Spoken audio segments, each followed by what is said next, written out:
Yeah. Growing up in the country, like I mentioned earlier, like I had a couple of friends around me, not too many. Terry up one end, and I had another buddy of mine who lived up the other way, same age as me. His name was Brody, and he was the kid that I always got in trouble with. I think everybody's got the one friend that when you hung out with them, you were getting into trouble.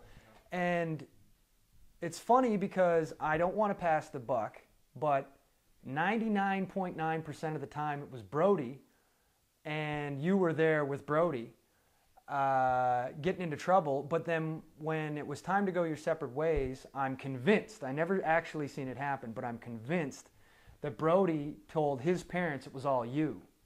Because Brody's mom absolutely hated me. I don't even know, well, after I tell you this one particular story, I didn't get to go over to Brody's house for 5 or 6 years after this.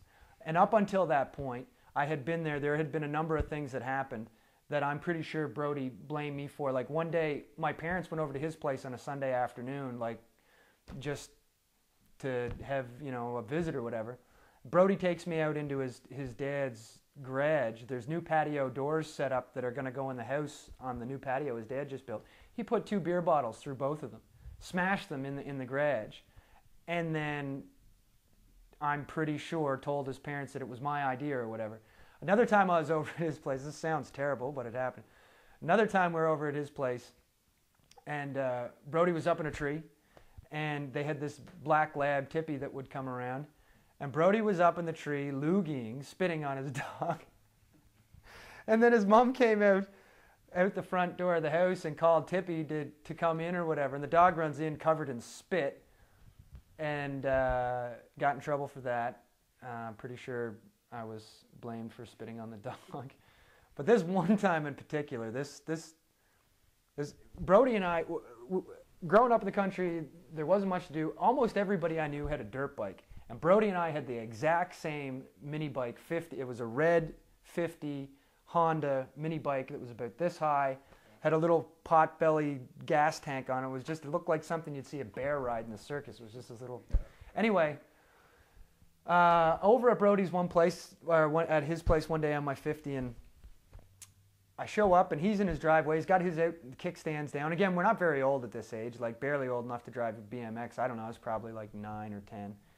Brody's got his on the kickstand, and he's got like a full-size motorcycle windshield on his 50, like this big windshield on his little bike. And I'm like, man, that's cool. He's like, oh, it's awesome for going through the mud and stuff like that. Keeps all the mud off you. It's great, it's great. I was like, where'd you get it? He was like, oh, there's a dump. They're free. Take whatever you want. I was like, do they have any more? He's like, yeah, there's a bunch of motorcycles over there. Get on, we'll go over, we'll take a look, we'll get you a windshield.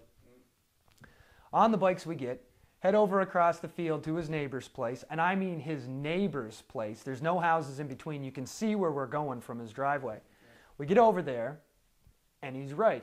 It's a dump, but it's just motorcycles. It's all motorcycles. Yeah. And we look around, and there's no other bikes with windshields, so you got the only one. But there's a ton of glass and plastic to smash. Brody was a big smasher, so we got sticks and we got to smashing. And tail lights, speedometers, anything with glass or plastic got broke. I was like, you sure this is a good idea? No, it's a dump.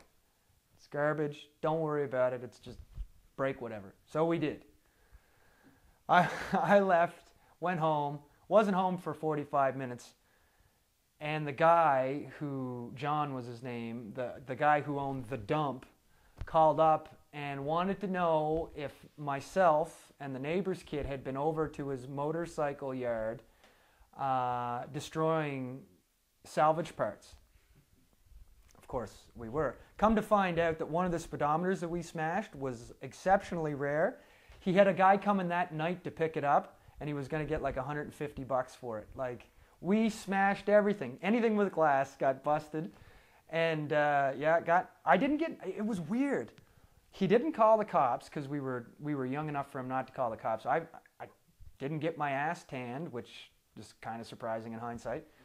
Not that my parents did that sort of thing, but still, that seemed like if you were going to get a licking, that seems like a licking worthy experience.